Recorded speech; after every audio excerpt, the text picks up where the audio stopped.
I posted a question up on Facebook this week. What is the biggest thing you can think of, and how would you define it? So if you're not a Facebook user, you can think about that question now. What is the biggest thing you can possibly think of, and how would you define it? The answers are really interesting. I knew, because I was a preacher, and most of my friends on Facebook know that I'm a preacher, that I would have some of the God answers, and of course, you know that's where we're eventually going. But I also got answers like space and the infinite nature of space, or pi, which I don't even remember all of pi from math class. Do you? 3.14 something. Somebody knows what comes after that, right? Well, I don't remember. But yeah, infinite. One of my preacher friends posted on there, her name's Jessica, and she wrote the ocean, and the way she described it was brilliant. She said it's ever-changing and constant at the same time. It's fathomless. And I just love the way she described that, ever-changing and constant, fathomless, the ocean depths in which we see.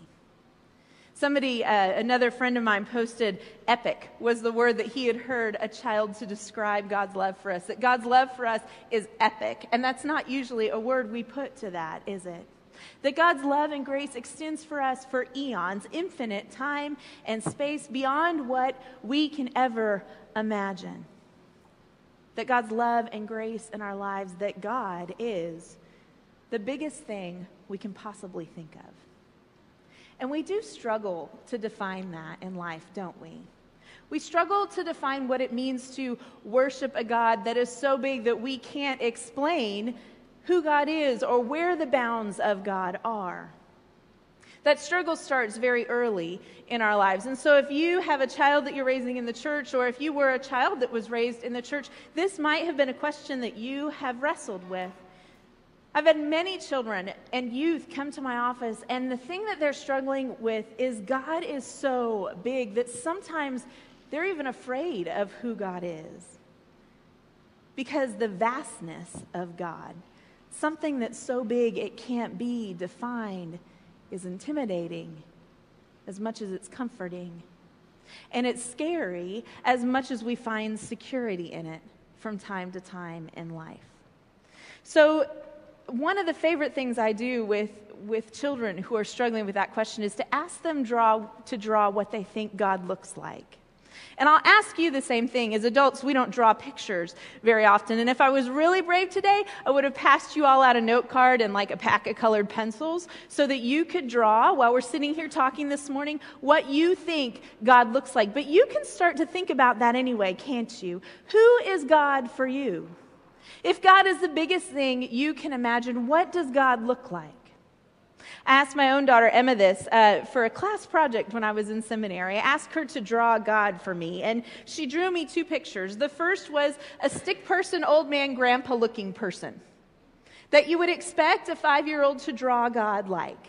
And it was God was holding her hand, and that was her picture of who God was. And the second was a paper that had all kinds of stick figures all the way across the bottom, and the one in the middle was just a little bit taller than the rest. And she said, that's God in the middle, and that's the rest of us, all equal, standing next to God, but we all look the same. We struggle to define who God is and what God looks like, and it's not the physical characteristics that we really struggle with. It's more just the concept of God that becomes difficult for us. So as we go into this series of unexplainable things, the thing that we're going to explore this morning is unexplainable mysteries, and in particular, God's unexplainable mystery for us. And I would have loved if I could have found an unsolved mystery videotape that had some really cute clip about this, and I couldn't. There just wasn't. I will post, later today, I'll post a link to Father Barron, who's a Catholic priest, who spends about 7 minutes and talks about the nature of the existence of God and the explanation of such. It's a video that I really enjoyed this week. You might really enjoy it as well, and so I'll put that up there for you. But as I really researched and delved into who God is for us, there are a few things that just kept coming up to mind. There are scriptures that you think of the vastness of God. And I'm reminded of the image I gave you a few weeks ago when I told you I really loved and wanted a truck. And the reason was because I sat in the back of that truck and watched the night sky and knew that in the midst of the vastness of that night sky, God still saw and recognizes me. And God still sees and recognizes you as well. So that week, we talked about how God reaches each one of us with that gift of grace and love, and we'll celebrate that at communion in a few minutes. But for a few moments, I want to focus on that vastness of God, that awesome nature of God that's comforting and yet disturbing at times, that's scary and yet we find security in it. The first passage that really came to mind was Psalm 139, and you may be familiar with this psalm as well. I'm going to read it from the Contemporary English Version, which is just in language that we're a little bit more familiar with. You might close your eyes if you're one that likes to visualize things as we read this and think about where God is in this passage and what God looks like to you as these words pour over us together. Lord, you have examined me. You know me. You know when I sit down and when I stand up. Even from far away, you comprehend my plans. You study my traveling and my resting. You're thoroughly familiar with all of my ways. There isn't a word on my tongue, Lord, that you don't already know completely. You surround me front and back. You put your hand on me. That kind of knowledge is too much for me. It's so high above me that I can't fathom it. Where could I go to get away from your spirit? Where could I go to escape your presence? If I went up to heaven, you would be there. And if I went down to the grave, you would be there too. If I could fly on the wings of dawn, stopping to rest only on the far side of the ocean, even there your hand would guide me. Even there your strong hand would hold me tight. If I said the darkness will definitely hide me, the light will become night around me. Even then, the darkness isn't too dark for you, and nighttime would shine bright as day, because darkness is the same as light to you. For you're the one who created my innermost parts. You knit me together while I was still in my mother's womb. I give thanks to you that I was marvelously set apart. Your works are wonderful. I know that very well. My bones weren't hidden from you when I was being put together in a secret place. When I was being woven together in the deepest parts of the earth, your eyes saw my embryo, and on your scroll every day was written that was being formed for me, before any one of them yet had happened. God, your plans are incomprehensible to me. Their total number is countless. If I tried to count them, they outnumber grains of sand. If I came to the very end, I'd still be with you. The awesome nature of God.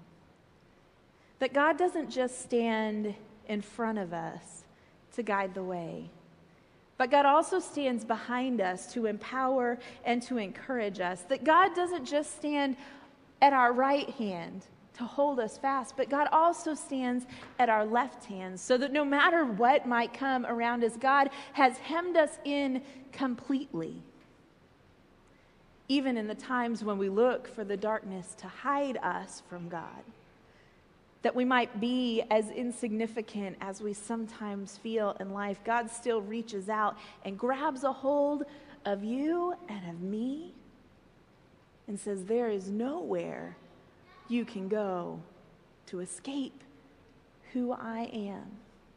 There is nowhere you can go to escape how much I love you. It's an unexplainable mystery, really. And we're not the first people to have wrestled with this mystery. If you know anything about church history, you look back over the course of centuries, and you see time after time again, especially in the early councils of the church, that as people came together and as they argued and as they fought and as they struggled to define who God was, they butted heads against each other, and they each came with different definitions, and at the end of the day, they came up with something everybody could live with.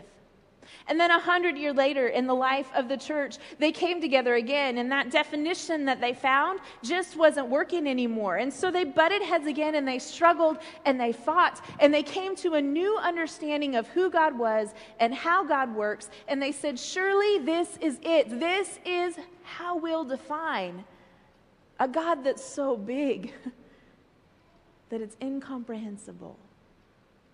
And so ever since the beginning of time, really, this has been something we as human beings have struggled with. And there's been a few people's voices who have stood out in that as to helping provide clarity for us in our Christian faith and our Christian heritage together. One of them, Anselm, said that God is the necessary being whose very being it is to be. A lot of repetition in that, huh? God is the necessary being whose very essence or whose very being it is to be.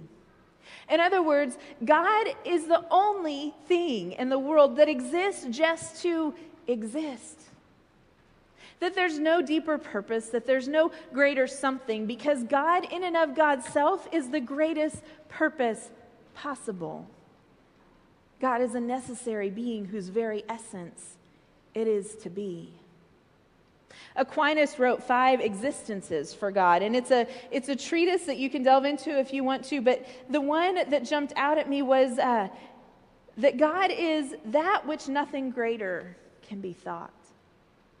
So when you think of the biggest thing and the biggest concept you can imagine, even if that is God that you are imagining, God is even one step beyond that. God is greater than anything you can think. God is the greatest concept that can ever be thought. Dietrich Bonhoeffer once wrote that God is an ineffable mystery. And I'll admit to you that that's where some of my personal theology lies. God is an ineffable mystery.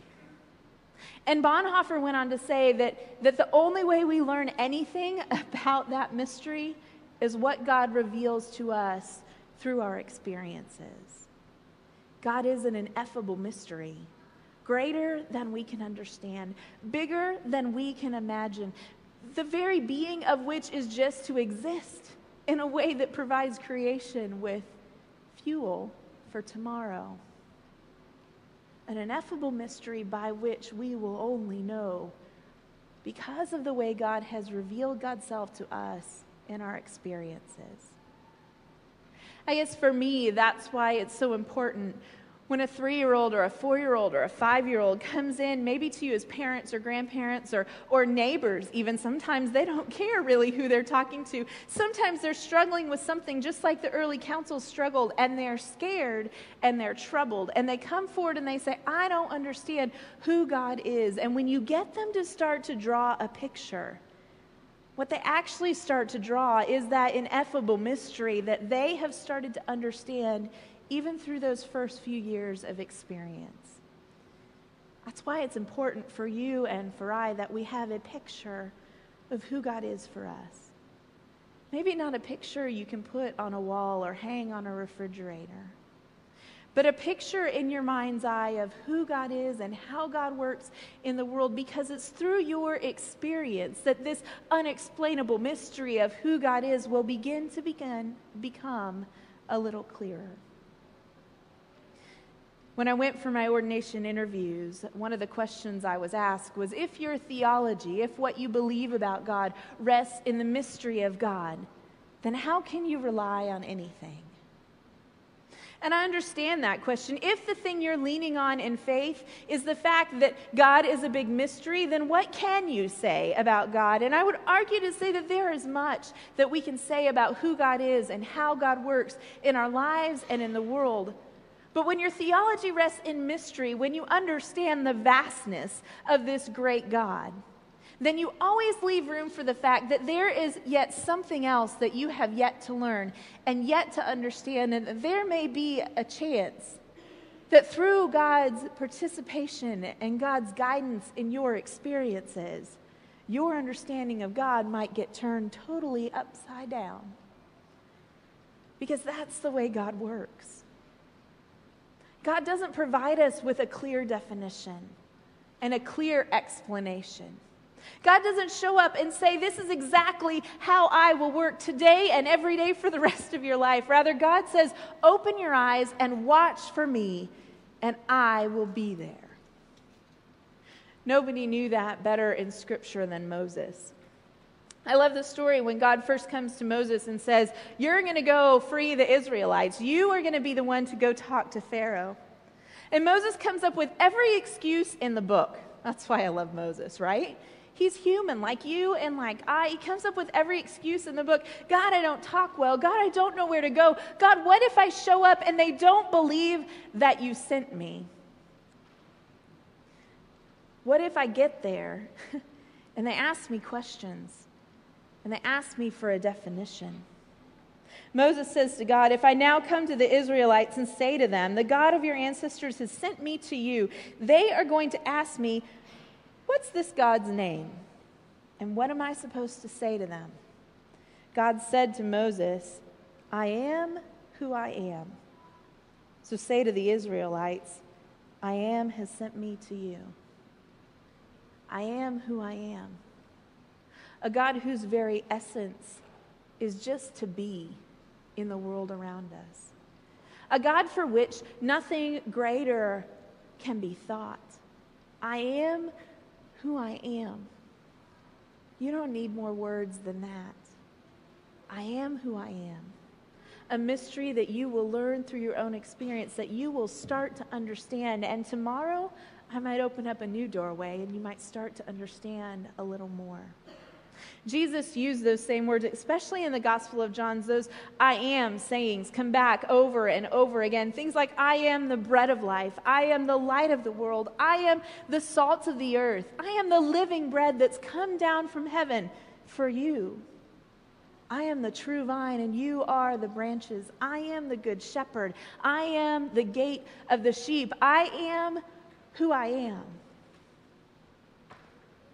We can define God any way we want to. We can define God based on our experiences. We can define God based on what we do know. As long as we have the openness of heart and the openness of mind to watch for where God is in the world around us, to watch for I am, wherever God is, and to allow God to take our understandings of this mystery and twist them and turn them and tweak them a little bit and mold them and shape them so that though we may never have a full understanding of this unexplainable mystery of God, we might start to grow closer to understanding who God is for us, who God is for our community, and who God is for the world.